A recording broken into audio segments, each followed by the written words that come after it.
Welcome back to the Money Hour with your host and mortgage expert Tina Mitchell right here at 1150 AM KKNW, the Saturday, November 19th show. I am committed to providing you knowledge needed to be successful in every area of your finances. Knowledge is power, and that's what you'll receive from listening to the show today. If you're hearing my show at a different time or day, you are listening to a rebroadcast, but you can always call the show at 1-855-400-1150 or online at themoneyhour.com. And conversation right now, not in studio because he's out of our area, but very, very excited to have a conversation with Ryan Lundquist with Lundquist Appraisal Company. Ryan, thank you so much for joining me today.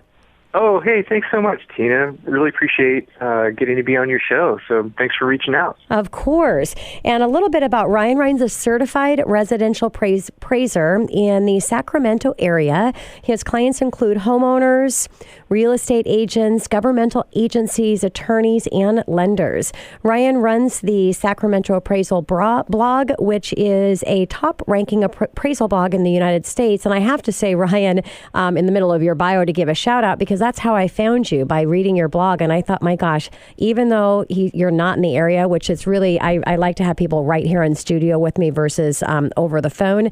But I was so impressed by the writing and information you provided. I just had to call you and have you in studio. So Ryan has been seen multiple times on CBS, quoted in the local and national publications. He is the chair and housing Opportunity Committee for the Sacramento Association of Realtors, and he is a board member of the Real Estate Appraisers Association of Sacramento. Ryan also won the Affiliate of the Year Award in 2014 from the Sacramento Association of Realtors, and really excited that you're involved with Association of Realtors. I am as well. Seattle King County Realtors, Washington Realtors, Women's Council of Realtors. I'm all, passionate about all of those. So very excited that you are as well. So let's just go ahead and get started, Ryan. I mean, it's really, really crazy real estate market. I know in your area as well as is here in our area with all of the multiple offers because of the lack of inventory. And then we add to that what's happening in the appraisal arena. And that's why I thought it was just a really appropriate time to have you and a conversation with you on what's taking place. So why are appraisals taking so long right now, Ryan? Yeah, well, that's a really good question, and this is definitely an issue. And actually, there's a committee in Congress that met yesterday. There was a 2-hour meeting. Ironically, no appraisers were at that meeting, so we'll see what happens. But just a meeting to talk about modernizing some of the appraisal. The appraisal process anyway. So because of this issue, I think it's a response to, hey, why are appraisals taking so long and what's going on here? And so in short, I mean, there's definitely less appraisers than there were, say, 10 years ago. I know in California we have 40% less than we did about 10 years ago. But the thing is that we actually, I think what we're seeing is just a correction in the market on one level where fees have been so low for so long, and you have appraisal management companies that have been just skimming off the top for so long that I think the market's come back and appraisers are saying, hey, no, I'm not willing to work for that low fee. Yes. And so yes, on one hand, there are far less appraisers, but on the other hand, like I just saw a post on Facebook in a private appraisal group, and then the appraiser somehow has this has a screenshot of the fee structure, and so the borrower paid $650 for an appraisal. The AMC is taking $350 and then giving $300 to the appraiser. That's crazy. So you have this system like this, and then so over time, I get invitations every single day, like many appraisers across the country, saying, "Would you join our AMC?" But I just click delete. I don't even read them. Because I know exactly what's gonna, what the fee structure is gonna be like, and it's not something I'm interested in. Yeah, and I've kind of you've got to play around with things a little bit to find that sweet spot. And let me know what your thoughts are here, Ryan, because what I found, I always let my clients know they've got to pay in a rush right up front. And I just let them know what they need to do for us to be successful, because that's what my job is. My job isn't to ask questions and what they feel like doing, but to instruct them in exactly what we need to do, because ultimately we all want to come to the same result, which is having a successful closing, and not a 45-day successful closing, but a 30-day successful closing.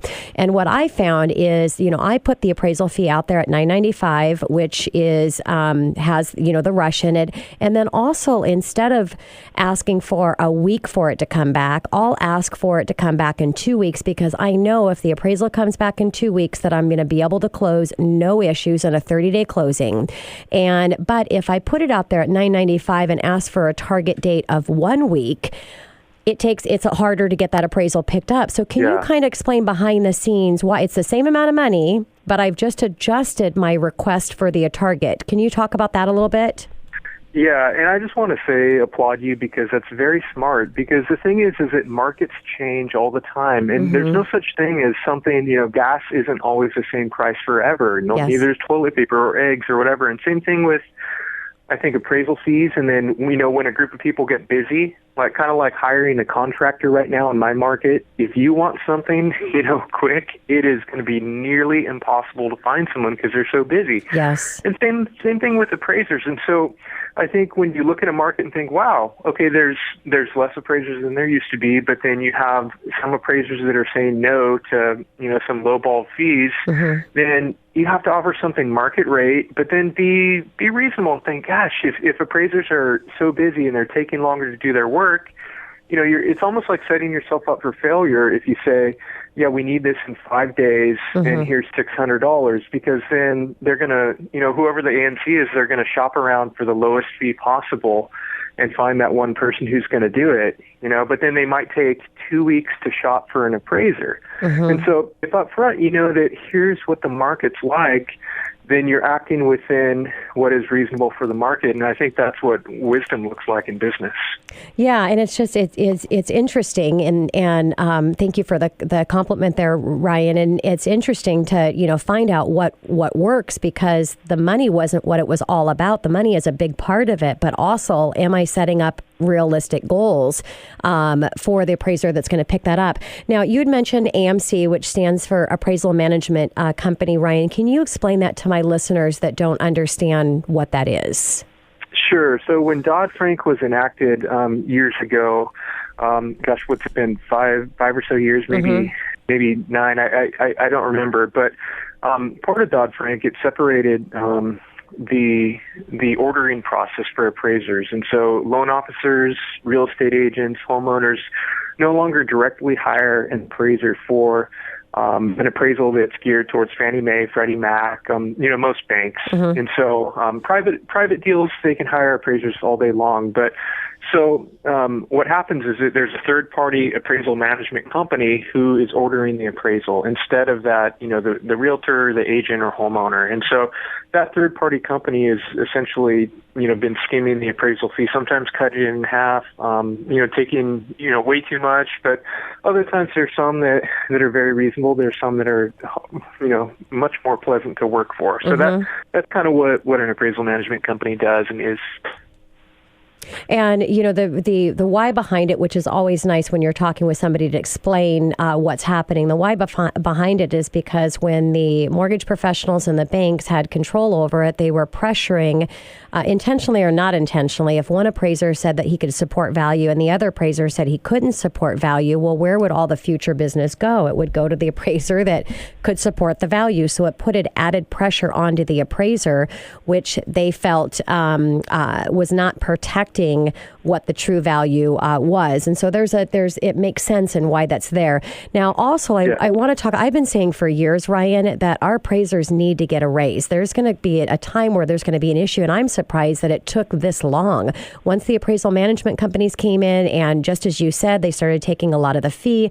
Not only that, but you guys never got an increase in your fee anyways. And then all the behind the scenes of what's required to train somebody to come and help the team. I mean, it's again surprising that it has taken so long for this to happen.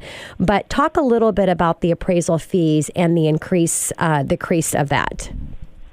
Yeah, so appraisal fees, I think they've been very subdued for years. And I know this is the part where people, say, oh, get the violin out, let's start playing that because I feel so bad for you. But the thing is that I think what we're experiencing is some of the unintended consequences of the implementation of Dodd-Frank and the appraisal management company system. And so you have years where appraisers have been beat down, or, there's so much that appraisers are being asked to do, and reports are, twice as long as they used to, and they're just being so scrutinized. And so you have people who are saying, I'm tired of the industry, or it's really difficult to train new people. And so I think that, or education that has actually been raised. And so to become an appraiser, it takes even more. And so if it takes more to become an appraiser, appraisers are getting paid less, then it's going to be a real problem. And I think we're starting to feel some of that in the real estate community. And so, we really need to give attention to that and make sure that appraisers do have a market rate fee, something that's market rate, where I don't think appraisers are saying, I need $4,000 for this appraisal.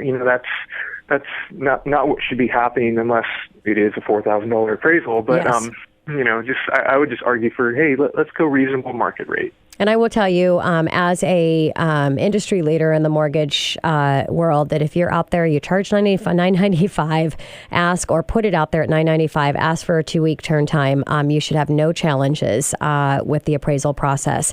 Now, Ryan, what do you wish for, if you were talking to my realtors, because I have a lot that listen to the show, what can they be doing differently when interacting with the appraiser? Sure. That's a fantastic question.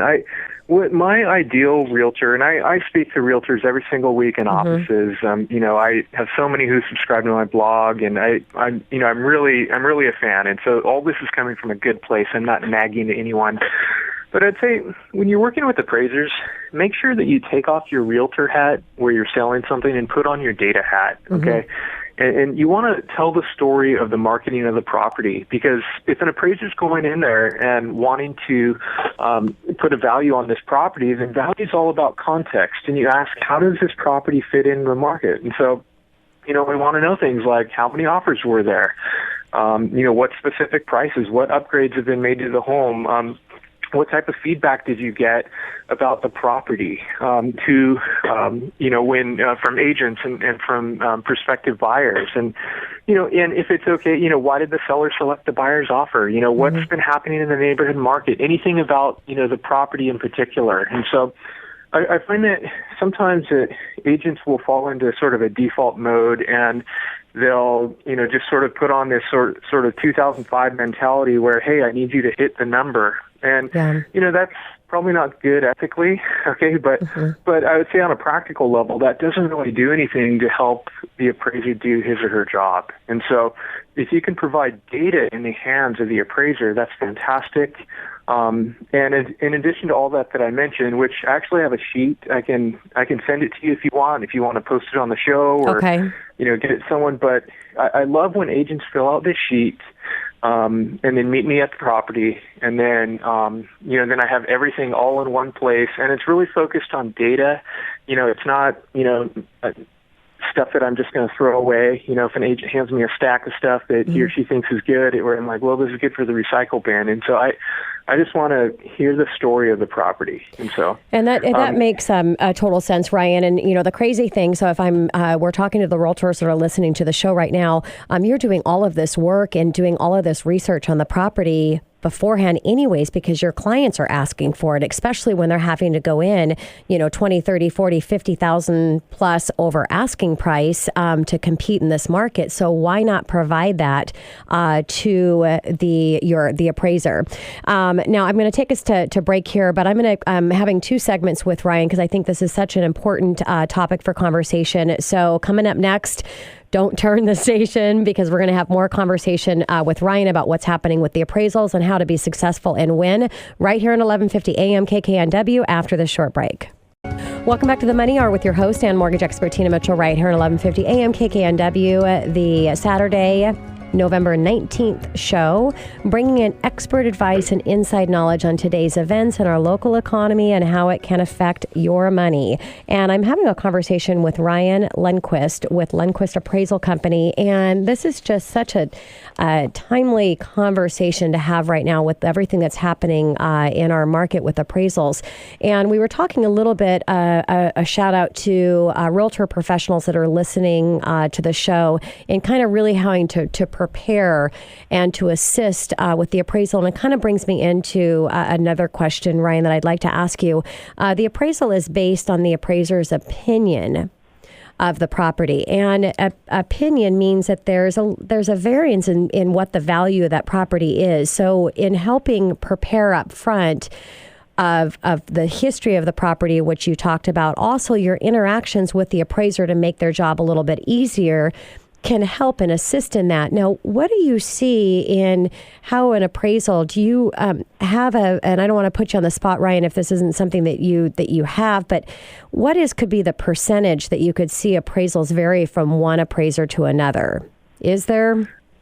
Yeah, well, so, I mean, here's the thing. I think when we hear the word opinion, we all think, oh my gosh, that's horrible, but I mean, everyone has an opinion, but the thing is that the opinion should be based on, market data, and it needs to be, here's my opinion of value, and it's supported. And so it's not like I would walk into a house or another appraiser would go, wow, this green shag carpet is, minus 20%, or I really don't like modern architecture, so this house is going to, get a low value, or I really like this type of architecture, so it's worth more. And so the appraiser shouldn't be subjective like that. There is an opinion of value, but it needs to be supported. And so, but the thing is that if we're honest in real estate or with anything, there's always a reasonable range of value. Yes. And so if I was going to sell a dresser on Craigslist, and then I might think, okay, here's what they've been selling for, and I'm probably going to get around $125. And I might be happy, though, anywhere from $115 to $140.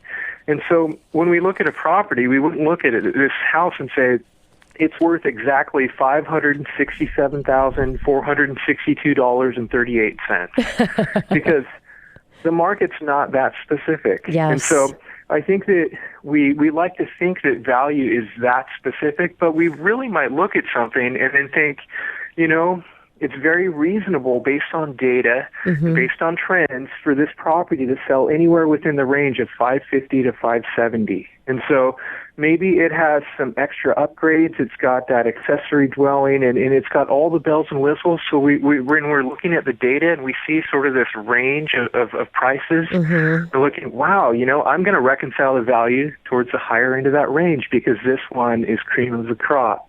Or maybe if a property needs a little bit more fixing, it's a little bit more outdated, well, here's the range of value. It just makes more sense that the market would probably respond and say, yeah, we're going to pay a little bit lower on that range. And so I think we just have to respect the range. And so, when it comes to contract prices, that just reminds us that, the contract isn't something holy, and Yes. it's something that can be negotiated. And I think that during the ramp-up of values 10-plus years ago, we got so used to in the real estate community saying that, the contract is holy and we can't touch it. The appraiser's got to hit the number. But I think we need to sometimes back off that and go, wow, sometimes properties get into contract for too high, sometimes it's too low. But if it's right within that range, then the appraiser can certainly just bring it in right at the contract and say, gosh, the buyer and seller nailed value. They did a really good job. This is a reasonable representation of the market. And that's fine. So, Ryan, let's also talk about, because, and fortunately, I have to say, I have not had a lot of challenges with value. So, my realtor partners are doing an excellent job out there in strategizing up front, so we're not having value challenges. But what you do hear with value challenges, a common thing would be, well, we had all of these other people that were willing to offer this price for the home. So that surely determines that what the consumers are willing to pay for this home right now have to be that value, even though that there are not comparables supporting it. Can you answer that, Ryan? Well, yeah, I mean, I would say yes and no. So sometimes there's not good sales, or maybe they're low sales, or short sales, or distress, or something was going on, and so those sales, they're not really comps, they're sales, and we need to call them what they are. But other times, I mean, a property's really unique, and we're going to have to really ask the question, how does this fit within the market? And it may not be, the sale, 2 streets over. It may be, something that's 2 miles away that's really more adequate because it's a custom home and there's something so special about this. But I think when a property has multiple offers, sometimes that says something about the market where we go. And so if I hear from an agent, there were 10 offers on this property, and if I don't believe the agent, I'll say, great, email them to me. I want to see them. Okay. And then if the agent doesn't email them to me, I think, well, what's going on? And I understand there's disclosure rules, but sometimes agents will say, there are, 7 offers on this property. You got to be able to back it up. Please tell the truth. But the thing is that sometimes there's a lot of offers, and sometimes it reflects the market, but other times I think it's a reflection of financing. And so if you look at some neighborhoods where there's FHA, VA, and there's very little skin in the game, you might see a property that's been on the market for a long time, and then all of a sudden there's a full price offer. Yes. And it's like, okay, is that the market or is that financing? And so I'm always asking the question of agents, okay, there were all these offers, what price levels, and then talk with me about what the conventional FHA, VA, and cash offers have been coming in at. And so I think that I want to hear that story because sometimes that tells me quite a bit about the market too. And, and I might be able to think, wow, okay, here were people really, really putting some serious money down, and maybe this says something about the market. And there have certainly been times when I think before I go out to a property, I start pulling data, and I'm like, wow, this looks like it's in contract for way too much. But then I begin talking with the agent, and I hear all the information about the property, and I start to get a little bit of a different perspective. And then the more I talk with other agents about the comps and such, I can, sometimes I'll just conclude, this is a reasonable representation of the market. But if I didn't do my research, then I think I would have originally concluded, oh, no, this one's not going to make it. So you brought up loan program, and I want to talk to you about that because I was at a couple months ago a Realtors Association meeting where they had an appraiser come in and speak, and it's really interesting. I've been doing this for 20 years, and I know I don't know everything, but you start to get in your space thinking, wow, I've got this nailed and I know everything. And I had no idea, and it totally shocked me, but then it made sense when I heard him say this, that he says in a multiple offer scenario, you've got cash buyers, and then you've got, buyers that are coming in with a 30% down payment, and then you've got one buyer that's coming in with a 5% down, and that 5% buyer is paying top price for the home. And let's say maybe they're paying an extra $10,000 for this home. He actually discounts the value that's over what at the top value, discounts for the fact that the buyer is a conventional 5% down competing with cash buyers or high down payment buyers because he's feeling that that buyer is being forced to pay more than the home is worth. Now, we're assuming we're talking about there's no comparable properties that can support this value. So I was like, oh my gosh, I had no idea that they could support, the value could be determined based on what the buyer's coming in with for a down payment. What are your thoughts, and what can you share on that? Well, I can understand that sentiment, and I think on one hand we have an eye on, okay, what's the quality of these buyers in terms of their financing, and because maybe that says something about the market. But in truth, though, the proof of value is found in the comps. It doesn't matter if a grandma is selling to her grandson for $1. But assuming there's no comps, though, that's where the challenge is there's no comps to support the value. You've got other offers that are here, but you've got this low down payment that's paying a little bit higher value. Would you feel in that scenario that they're being forced to pay a higher value to compensate for the fact that they're a low down payment competing against cash buyers? Well, yeah, I do.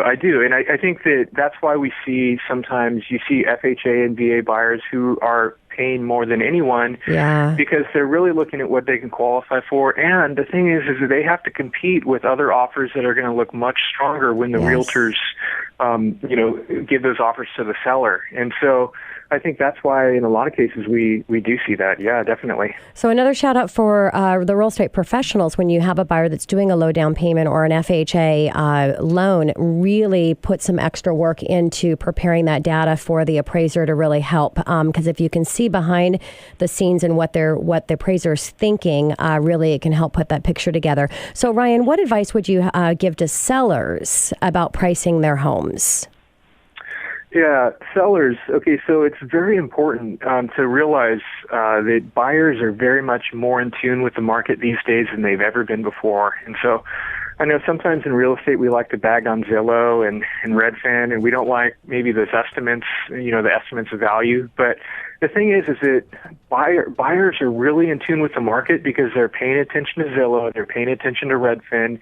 They are very aware of all the listings in the neighborhood. And so oftentimes in a market, when buyers get to the table and they start making offers, they know what they're doing. Now, not in all cases. Sometimes buyers really blow it. But I'd say sellers, what they're more prone to do, they're not doing that type of research. And what they would do is look at the highest sale from 3 streets away and then think, there it is. And then mine is $20,000 better. So, but what they really have to do is look to the sales that are actually similar, what has sold, and then not only just the sales, but they have to really pay close attention to the listings. What is actually getting into contract right now? Okay, because we really see the market. We give attention to the sales, but we really have to watch the listings and the pendings because that's where we're going to see current value. Just like in the stock market, I would want to know if I was going to invest in Apple. Let me look at Apple sales over the past 2 years, but ultimately it comes down to what is Apple stock selling for right now today. Okay, and Samsung 7 Note, I'm probably not going to buy that stock right now. Okay, so, but I would just say to sellers, pay very close attention to what is actually similar, because you're going to have all sorts of issues if you don't listen to your agent who really knows, what's reasonable, and then the property gets into contract, then the appraisal comes in low, but it's not really low because that's kind of where it should have been marketed. So just pay attention. That's what I would say. So, Ryan, I've got 1 minute. I've got to wrap up my time with you, but I want you to answer a question if you can. How do you come up with adjustments in the appraisal reports? In just 1 minute. Okay, so adjustments should reflect the market. Okay, there's no such thing as just a list that will make sense in every area. Okay, we say like, okay, here's a pool and it's worth, $20,000. But I would say, well, which neighborhood? Is that Beverly Hills? Is that New York? Is that Seattle? And so the adjustment should really be specific to the market, okay, because adjustments might look different depending on the price range, depending on the neighborhood, depending on the location. And so it's all about what are buyers in this area willing to pay for that feature. And that's where we need to get adjustments from, because as much as we would like that list to be there, there can't really be a list like that because it wouldn't make sense for every location.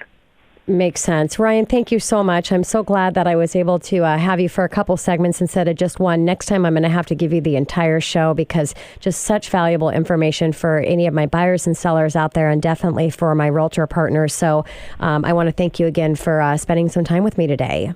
Oh, hey, thanks for the invite. I appreciate it. And you have a very happy Thanksgiving, okay? You do the same, Ryan. Coming up next in the Money Hour, how